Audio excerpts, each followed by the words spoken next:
अस्सलामुअलैकुम, मैं मुनव्वर जिलानी आपकी खिदमत में हाजिर हूँ। आज की दस्तक न्यूज कर्नाटका में आप लोगों का खैर मकदम है। नाजरीन, आप यहाँ देख सकते हैं हमारे बीच मौजूद हैं आफ्ताब भाई। आज ये कुछ कहना चाहते हैं अवाम की खातिर, अपनी कौम में एक मैसेज, एक पैगाम पहुँचाना चाहते हैं। आप हमारे साथ बने रहिए, आज हम इनसे बात करेंगे। जी सर, आप बता सकते हैं सर। ಬಿಸ್ಮಿಲ್ಲಾಹಿರ್ರಹಮಾನಿರ್ರಹೀಮ್. ಆಫ್ತಾಬಾದ ನಾನು ಮೈಸೂರಿನ KR ಮೊಹಲ್ಲಾ ನಿವಾಸಿಯಾಗಿದ್ದು, ಈ ದಿವಸ ಆಂಟಿ ಕರಪ್ಷನ್ ಫೌಂಡೇಶನ್ ಆಫ್ ಇಂಡಿಯಾದ ನಾವೆಲ್ಲ ಸದಸ್ಯರು ಮೈಸೂರಿನಲ್ಲೂ 8-10 ಸದಸ್ಯರನ್ನ ಮೊಹಮ್ಮದ್ ಅಲಿ ಮುಲ್ಲಾ ಶರೀಫ್ ಸಾಹೇಬ್ರ ನೇತೃತ್ವದಲ್ಲಿ ಅವ್ರು ಮಾಡಿಕೊಟ್ಟಿದ್ದಾರೆ. ನಾವು ಧ್ವನಿ ಎತ್ತುತ್ತಾ ಇರೋದೇ ಎಲ್ಲಿ ಅನ್ಯಾಯ ನಡೀತಾ ಇದೆಯೋ, ಎಲ್ಲಿ ಕರಪ್ಷನ್ ನಡೀತಾ ಇದೆಯೋ ಅದ್ರ ವಿರುದ್ಧ ಧ್ವನಿ ಎತ್ತುಗೋಸ್ಕರನೇ ಆಂಟಿ ಕರಪ್ಷನ್ ಫೌಂಡೇಶನ್ ಇಂಡಿಯಾದಲ್ಲಿ ನಾವೆಲ್ಲ ಸದಸ್ಯರಾಗಿರೋದು. ವಿಷಾದಕರ ಸಂಗತಿ ಏನಂತ ಅಂದ್ರೆ, ಈ ಸದಸ್ಯನಲ್ಲಿ ಒಬ್ಬನಾದ ಜಾವೀದ್ ಶರೀಫ್ ಅವ್ರಿಗೆ ಯಾರೋ ಕೂಗಿ ಅವ್ರಿಗೆ ಬೆದರ್ಸಿ ಈ ತರ ಎಲ್ಲ ಕಾರ್ಯನ ನೀವು ಮಾಡಬೇಡಿ, ಯಾರ ವಿರುದ್ಧ ಧ್ವನಿ ಎತ್ತಿದ್ರು ಒಬ್ರು ಜನಪ್ರತಿನಿಧಿ ಇದ್ದಾರೆ, ಅವ್ರ ವಿರುದ್ಧ ಅಂತೂ ನೀವೇನು ಹೇಳಲೇಬೇಡಿ ಅಂತ ಹೇಳ್ಬಿಟ್ಟಿದ್ದಾರೆ. ನಾವು ವೈಯಕ್ತಿಕವಾಗಿ ಜನಪ್ರತಿನಿಧಿಗಳ ವಿರುದ್ಧನೂ ಹೋಗ್ತಾ ಇಲ್ಲ, ಜನತೆ ವಿರುದ್ಧನೂ ಹೋಗ್ತಾ ಇಲ್ಲ. ಯಾರು ಕರಪ್ಷನ್ ಅಲ್ಲಿ ಹಿಡಿದಿದ್ದಾರೋ, ನಮ್ಮ ಹತ್ರ ಯಾವ ದಾಖಲೆಗಳು ಅದ್ರಲ್ಲಿ ಪೂರಕವಾದ ದಾಖಲೆಗಳು ಲಭ್ಯವಾಗಿದೆಯೋ ಆ ದಾಖಲೆನ ಪಡೆದಿ, ಆ ದಾಖಲೆನ ಪರಾಮರ್ಶಿ ಆಮೇಲೆ ನಾವೆಲ್ಲ ಇದನ್ನೆಲ್ಲ ಜನಗಳ ಮಧ್ಯೆ ಇಡ್ತಾ ಇರೋದು. ಯಾಕೆ ಅಂದ್ರೆ ಜನಗಳಿಗೆ ಅರಿವು ಮೂಡಿಸೋದಕ್ಕೋಸ್ಕರ. ಈಗ ನಮ್ ತಾತ ಮುತ್ತ ಅಂತಂದಿದ್ರು ಈ ಧ್ವನಿ ಎತ್ತದೆ ಇವರೆಲ್ಲ ಇಷ್ಟು ನಡ್ಸ್ಕೊಂಡ್ ಬಂದಿದ್ದು. ನಾವು ಇವತ್ತು ಅದನ್ನ ಫೇಸ್ ಮಾಡ್ತಾ ಇದೀವಿ. ನಾವು ನೋಡಿದ್ದನ್ನ ನಮ್ಮ ಮುಂದಿನ ಪೀಳಿಗೆ ನೋಡಬಾರ್ದು ಅನ್ನೋ ಉದ್ದೇಶದಿಂದ ಈ ಕೆಲ್ಸಕ್ಕೆ ನಾವೆಲ್ಲ ಸೇರ್ಕೊಂಡು ಮಾಡ್ತಾ ಇರೋದು. ಇದರಲ್ಲಿ ಏನೂ ದುರುದ್ದೇಶ ಇಲ್ಲ, ಯಾರ ಮೇಲೂ ವೈಯಕ್ತಿಕವಾದ ಏನೂ ಇಲ್ಲ. ಇವ್ರು ಮಾಡಿರೋ ಕೃತ್ಯಗಳನ್ನ ನಾವು ಯಾವಾಗ ಬಯಲ್ಗೆಳಿತಾ ಇದ್ದಾರೋ ಇವರೆಲ್ಲ ವಿಚಲಿತರಾಗಿದ್ದಾರೆ. ಅದು ವಿಚಲಿತರಾಗಿರೋದ್ರಿಂದ ಇವ್ರ ವರ್ತನೆ ಕೂಡ ಬದಲಾವಣೆ ಆಗಿದೆ. ಇದು ತಪ್ಪು ಅನ್ನೋದು ಮನುಷ್ಯನ ಒಂದು ಎಕ್ಸಾಂಪಲ್ ಹೇಳಿ ಸರ್. ನೀವು ಬದಲಾವು ಆಗಿದೆ, ಇವರು ಇದರಲ್ಲಿ ಬದಲಾವು ಆಗಿದೆ ಅಂದ್ರೆ ಯಾವ ಟೈಪ್ ಬದಲಾವು ಆಗಿದೆ ಅದು ಸ್ವಲ್ಪ ಹೇಳಿ. ಇವ್ರು ಏನ್ ಬದಲಾವಣೆ ಮಾಡ್ಕೊಂಡಿದ್ದಾರೆ ಅಂತ ಅಂದ್ರೆ, ಈ ಧ್ವನಿ ಎತ್ತೋರ್ನ ಒಬ್ರನ್ನ ಟಾರ್ಗೆಟ್ ಮಾಡ್ಕೊಂಡ್ರೆ ಇನ್ನೊಬ್ರನ್ನ ನಾವು ಆಮೇಲೆ ಸುಮ್ಮನಿರಿಸ್ಬೋದು, ಆಮೇಲೆ ಮತ್ತೊಬ್ರನ್ನ ಒಟ್ಟಿಗೆ ಎಲ್ರಿಗೂ ಮಾಡಕ್ಕಾಗಲ್ಲ ಅಂತ ಈ ಒಂದ್ ಸಂದೇಶನ ರವಾನೆ ಮಾಡಿರೋದು. ಈಗಲೇ ನಾವು ಅವ್ರಿಗೆ ಪ್ರತ್ಯುತ್ತರ ಕೊಟ್ಬಿಡ್ತೀವಿ. ನಮ್ ಹಿರಿಯರು ಬ್ರಿಟಿಷರ ವಿರುದ್ಧನೇ ಹೋರಾಡ್ಬಿಟ್ರು ಸ್ವಾತಂತ್ರ್ಯಕ್ಕೆ. ಈ ನಮ್ಮವ್ರ ವಿರುದ್ಧ ನಾವು ಈ ಸಂವಿಧಾನದ ಮೇಲೆ ಹೆದರ್ಬೇಕಾ? ಅಂತದ್ ಏನೈತೆ ಹೆದರ್ಕೊಳ್ಳೋದು? ನಾವು ತಪ್ಪು ಮಾಡ್ತಾ ಇದ್ವಾ? ಅವ್ರು ಬಂದು ಹೇಳಿ ಇಲ್ಲಿ ಮಾಡ್ತಾ ಇದೀಯ ಕಣ ನೀನು ಅಂತ. ಅದ್ ಬಿಟ್ಬಿಟ್ಟು ಬೇರೆ ತರ ಹೆದರ್ಸಿ ಬೇರೆ ತರ ನಮ್ಗೆ ಮಾಡಿ ಸುಮ್ಮನಿರಿಸ್ತೀನಿ ಅಂದ್ರೆ ಇವ್ರದ್ದು ತಪ್ಪು ಕಲ್ಪನೆ. ಈ ಕಲ್ಪನೆಯಿಂದ ಇವ್ರು ಹೊರಗಿದ್ರೇನೆ ಒಳ್ಳೇದು. ಯಾಕೆ ಅಂದ್ರೆ ಕಾನೂನು ಐತೆ, ಸುವ್ಯವಸ್ಥೆ ಐತೆ, ನಮ್ ಸಂವಿಧಾನ ಹೇಳೋ ಹಕ್ಕು ಕೊಟ್ಟಿದೆ. ಹಾಗೆ ಜನಗಳನ್ನ ಜನಪ್ರತಿನಿಧಿಯಾಗಿ ನಾವೇ ಆಯ್ಕೆ ಮಾಡೋದು. ಜನರಿಗಾಗಿ ಜನರಿಗೋಸ್ಕರ ಅಂತ ಸಂವಿಧಾನ ಇರೋದು. ಇವ್ರಿಗೋಸ್ಕರ ಇವ್ರ ಮನೆಯವ್ರಿಗೋಸ್ಕರ ಅಂತ ಸಂವಿಧಾನ ಮಾಡಿಲ್ಲ. ಇದನ್ನ ಇವ್ರು ತಿಳ್ಕೋಬೇಕು. ಜವಾಬ್ದಾರಿಯುತ ಸ್ಥಾನದಲ್ಲಿರೋ ನಾವು ಕೂಡ ತಿಳ್ಕೋಬೇಕು. ಆ ಜವಾಬ್ದಾರಿ ಸ್ಥಾನ ಅಲಂಕರಿಸಿದ್ರೆ ಇವ್ರಿಗೆಲ್ಲ ಕಾನೂನು ಕಾಪಾಡಿ ಅಂತ ಬಿಟ್ಟಿರೋದು. ಇವ್ರು ಚೇಲ ಚಪಾಟಗಳೇ ಹಿಂಗ್ ಮಾಡ್ತಾವ್ರೆ ಅಂತ ಇವರೇ ಅದ್ರಲ್ಲಿ ಪ್ರವೃತ್ತರಾಗಬೇಕು ಮೊದಲು. ಇದು ನನ್ನ ಅನಿಸಿಕೆ.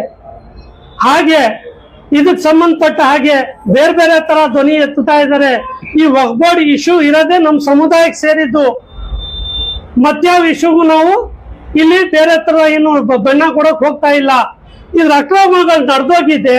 ಆದ್ರೆ ನೀವು ಹೇಳದ ಪ್ರಕಾರ ವಿರುದ್ಧವಾಗಿ, ಕರಪ್ಷನ್ ವಿರುದ್ಧವಾಗಿ ನಾವು ಓಡಾಡ್ತಾ ಇದೀವಿ ಅಂತ ನೀವು ಏನ್ ಹೇಳ್ತಾ ಇದ್ದೀರಾ, ಬರೀ ನಮ್ಮ ಒಳಗಡೆ ಇರೋದು ವಕ್ಫ್ ಬೋರ್ಡ್ ಅಷ್ಟಕ್ಕೆ ನೀವು ನೋಡ್ತಾ ಇದ್ದೀರಾ. ಇದಾದ್ಮೇಲೆ ಇನ್ನು ಬೇಕಾದಷ್ಟು ಇದೆ, ಆಚೆ ಕಡೆದು ನೋಡೋದು ಇದೆ. ಮೊದ್ಲು ನಮ್ಮನೆ ನಾವು ಗುಡಿಸ್ಕೊಳ್ಳೋಣ, ಆ ಪಾಯಿಂಟ್ ನೀವು ಹೇಳ್ತಾ ಇದ್ದೀರಾ. ಮೊದ್ಲು ನಮ್ಮನೆ ನಾವು ಕ್ಲೀನ್ ಮಾಡ್ಕೊಳ್ಳೋಣ, ಆಮೇಲೆ ಪಕ್ಕದ ಮನೆಯವ್ರನ್ನ ನೋಡೋಣ. ನಮ್ಮ ಮನೇಲೆ ಇಲ್ಲಿ ಗಬ್ಬೆತ್ ಕುಂತೈತೆ, ನಾವ್ ಇನ್ನೊಬ್ರು ಮನೇಲಿ ಹೋಗ್ಬಿಟ್ಟು ಏನ್ ಹೇಳಕ್ ಸಾಧ್ಯ? ಗಬ್ಬಚ್ಚಿರೋರು ಯಾರು? ನಮ್ಮವ್ರೆ. ತಪ್ಪು ಮನುಷ್ಯನಿಂದಾನೆ ಆಗೋದು. ತಪ್ಪನ್ನ ಒಪ್ಕೊಳ್ಳೋದು ದೊಡ್ಡ ಗುಣ, ತಿದ್ಕೊಳ್ಳೋದು ಮನುಷ್ಯತ್ವ ಗುಣ. ತಪ್ಪನ್ನ ತಪ್ಪು ಅಂತ ಒಪ್ಪಿದ್ರೆ ಮೊಣತನ ಮಾಡೋದು ನೀವು ಎಷ್ಟು ಮಟ್ಟಿಗೆ ಸರಿ ತಿಳ್ಕೊಳ್ಳಿ. ಅದಕ್ಕೋಸ್ಕರ ನಾನು ಹೇಳೋದು, ತಪ್ಪೆಲ್ಲ ಆಗೋಗಿದೆ, ನನ್ನಿಂದಾನು ಆಗಿರ್ಬೋದು ಬಹುಶಃ. ನಾನು ನೀವು ಬಂದು ಹೇಳಿದ್ರೆ ತಿದ್ಕೋತೀನಿ, ನಾನೇ ಸರಿ ಅಂತ ಎಲ್ಲೂ ಹೇಳ್ಕೊಳ್ಳಿಲ್ಲ. ಆದ್ರೆ ಇಲ್ಲಿ ನಡೀತಾ ಇರೋ ಕರ್ಮಕಾಂಡನ ನಾನು ಕಣ್ಣಾರೆ ಕಂಡು ಇದೆಲ್ಲ ನಾನು ಹೇಳಕ್ ಬರ್ತಾ ಇರೋದು. ಇಷ್ಟು ಹೊತ್ತಿಂದ ನನಗೂ ಒಗ್ಗೂಡಿ ಏನು ಅನ್ನೋದು ಗೊತ್ತಿರ್ಲಿಲ್ಲ. ಏನೋ ಒಂದು ಸಮಸ್ಯೆಗೆ ನಾನು ಅಲ್ಲಿ ಹೋಗಿ ಸಿಲ್ಕೊಂಡು ನೋಡ್ತಾ ಹೋಗಿಂದ 6 ವರ್ಷದಿಂದ ಇವ್ರು ಮಾಡಿರೋ ಕೃತ್ಯಗಳಿಂದ ನಾನು ಈ ಸ್ಥಿತಿಗೆ ಬಂದಿರೋದು, ಇವತ್ತು ಹೇಳೋ ಸ್ಥಿತಿಗೆ ಬಂದಿರೋದು. ಇಲ್ಲ ಅಷ್ಟೆಲ್ಲ ನಾನು ನೊಂದಿ ಬೆಂದಿ ಸಾಕಾಗೋಗಿದ್ದೀನಿ. ಈ ತರ ನೊಂದಿ ಬೆಂದಿ ಸಾಕಾಗ್ಸಿ ಎಲ್ರೂ ದಾರಿ ಬಿಟ್ಟು ಹೊಂಟೋಗ್ಬಿಟ್ಟು ಬೇಡಪ್ಪ ಅಂತ ಅಂದ್ಬಿಟ್ಟು, ಆದ್ರೂ ಅಲ್ಲಾಹ್ ತಾಲನ ಇಚ್ಛೆ ನಾನು ಇದುವರೆಗೂ ಈ ಸಂಘರ್ಷದಲ್ಲಿ ಹೋಗ್ತಾನೆ ಇದ್ದೀನಿ. ಎಲ್ಲಿಗಂಟ ಅಲ್ಲಾಹ್ ತಾಲ ಕರ್ಕೊಂಡು ಹೋಗ್ತಾರೋ ಅಲ್ಲಿಗಂಟಾನು ಹೋಗ್ತೀನಿ. ಅನ್ಯಾಯದ ವಿರುದ್ಧ ಆಗ್ಲೂ ಧ್ವನಿ ಎತ್ತದೆ, ಈಗಲೂ ಧ್ವನಿ ಎತ್ತುತ್ತಾ ಇದ್ದೀನಿ, ಮುಂದೂ ಕೂಡ ಧ್ವನಿ ಎತ್ತುತ್ತೀನಿ. ಹಾಗೆ ಯಾರ ಮೇಲೆ ಈ ಹಲ್ಲೆ ನಡೆಸಿದ್ರು, ಯಾರು ಇವ್ರ ಕೂಗ್ ಬೆದರಿಸಿದ್ರು, ಅವ್ರು ಎದ್ರೋದು ಏನು ಅವಶ್ಯಕತೆ ಇಲ್ಲ. ಇಂಥವ್ರು ಅನ್ಯಾಯದ ವಿರೋಧ ಮಾತಾಡೋರ್ಗೆ ಈ ತರದವ್ರು ಇದ್ದೇ ಇರ್ತಾರೆ. ಆವಾಗ್ಲೂ ಇವರು ಇವಾಗ್ಲೂ ಇರ್ತಾರೆ, ಮುಂದೆ ಇರ್ತಾರೆ, ಎಲ್ಲಾ ಕಾಲದಲ್ಲೂ ಇರ್ತಾರೆ. ಇವ್ರಿಗೆ ಹೆದರ್ಕೊಂತ ನಾವು ಸಂತಾನ ಎತ್ತಕ್ಕಾಗಲ್ಲ. ಆ ಹಿರಿಯರು ನಮ್ ಧ್ವನಿ ಎತ್ತಲಿಲ್ಲ ಅಂತ ನಾವ್ ಈ ಸ್ಥಿತಿಲಿ ಇರೋದು. ಈಗ ನಾವು ಎತ್ತಲಿಲ್ಲ ಅಂದ್ರೆ ಈ ಧ್ವನಿ ನಮ್ ಮುಂದಿನ ತಿಂಗಳೇ ಇನ್ನೂ ಹೀನಾಯ ಸ್ಥಿತಿಲಿ ಇರ್ತದೆ. ಸಾರ್ಚಾರ್ ಕಮಿಟಿನಲ್ಲಿ ವರದಿನಲ್ಲಿ ಏನಂತ ಉಲ್ಲೇಖ ಮಾಡಿದ್ದಾರೆ ನಮ್ಮ ಸಮುದಾಯದ ಬಗ್ಗೆ. ಇಷ್ಟೆಲ್ಲ ಆಸ್ತಿ ನಮ್ಗಿದ್ದಿ ಇನ್ನೂ ನಾವು ಬಡತನ ರೇಖೆದಂಗೆ ಇದೀವಿ ಅಂತ ಅಂದ್ರೆ ಇದಕ್ಕೆಲ್ಲ ಕಾರಣಕರ್ತರು ಯಾರು? RSS ನವರ? ಮತ್ಯಾರು ಅಲ್ಲ, ನಮ್ಮವ್ರೆ ನಮ್ಮನ್ನ ಮೇಲೆತ್ಕೊಂಡು ಹೋಗಕ್ಕೆ ಪ್ರಯತ್ನ ಪಡ್ಲಿಲ್ಲ. ಇದನ್ನ ಇವ್ರು ಒಪ್ಕೊಳಕ್ ತಯಾರಾಗಿಲ್ಲ. ಅದಕ್ಕೆ ಇವ್ರು ಬೇರೆ ತರ ಷಡ್ಯಂತ್ರ ಮಾಡ್ತಾ ಇದ್ದಾರೆ. ಈ ಷಡ್ಯಂತ್ರಕ್ಕೆ ಯಾರು ಬಲಿ ಆಗ್ಬೇಡಿ, ಇದಕ್ಕೆ ಯಾರು ಕಿವಿ ಕೊಡ್ಬೇಡಿ. ಬೆದರೋ ಪ್ರದರ್ಶನೇ ಇಲ್ಲ. ನಾವು ಆಂಟಿ ಕರಪ್ಷನ್ ಫೌಂಡೇಶನ್ ಇಂಡಿಯಾದ ಮೆಂಬರ್ ಆಗಿದ್ದೀವಿ. ಭಾರತ ಸರ್ಕಾರದ ಅಡಿಯಲ್ಲಿ ಈ ಸಂಸ್ಥೆ ನಡೀತಾ ಇದೆ. ಈ ಸಂಸ್ಥೆಯಿಂದ ನಾವು ಏನ್ ಬೇಕಾದ್ರೂ ಆಶ್ರಯ ಪಡಿಬಹುದು, ಏನ್ ಬೇಕಾದ್ರೂ ಸಹಾಯ ಪಡಿಬಹುದು. ಈ ಮಾತು ಅಲ್ಲಿಗಂಟಾನು ತಲುಪಿಟ್ಟಿದೆ. ಅವರು ಅದ್ರ ಮೇಲೆ ಏನ್ ಆಕ್ಷನ್ ಗೊತ್ತಾರೋ ನಮ್ಗಂತೂ ಗೊತ್ತಿಲ್ಲ. ನಮ್ಮ ಮಾತಂತೂ ಅಲ್ಲಿಗಂತೂ ತಲುಪಿಸಿದೀವಿ. ಇಷ್ಟು ಮಾತು ಹೇಳ್ತಾ ನನ್ನ ಮಾತನ್ನ ಮುಗಿಸ್ತೀನಿ. जय हिंद, जय कर्नाटक, अस्सलाम वालेकुम रहमतुल्लाहि वबरकातुहू। जी सर, आपका बहुत बहुत शुक्रिया। आपने जो रोशनी डाली, आपके कहने के मुताबिक आपने कहा कि आपका जो anti corruption foundation of India है, ये ऑर्गेनाइजेशन में जो आप मेंबर्स हैं, तो आपके कहने के मुताबिक आपकी लड़ाई सिर्फ हक के लिए है, करप्शन कंट्री को फ्री करने के लिए है, यानी करप्शन फ्री कंट्री करने के लिए ये मुहिम चला रहे हैं। तो इसमें अगर आप हक पर लड़ रहे हैं, आपका वो फर्ज बनता है, बल्कि हर शहरी का ये फर्ज बनता है कि हक की लड़ाई लड़े। तो आपके मेंबर पर जो ज्यादती हुई है, इस पर आपने अपना ख्याल इजहार किया है। मैं मानता हूँ इस बात पर कि ये गलती हुई है, और मैं ये भी उम्मीद करता हूं कि आइंदा ऐसे हरकत नहीं होगी इंशाल्लाह। अगर ऐसी हरकत फिर से होगी तो ना जाने, मैं तो कुछ कह नहीं सकता कि कहां तक जाएगा ये, क्योंकि हक की लड़ाई में कभी हक की जीत होती है, ये अच्छी तरह से मालूम होनी चाहिए।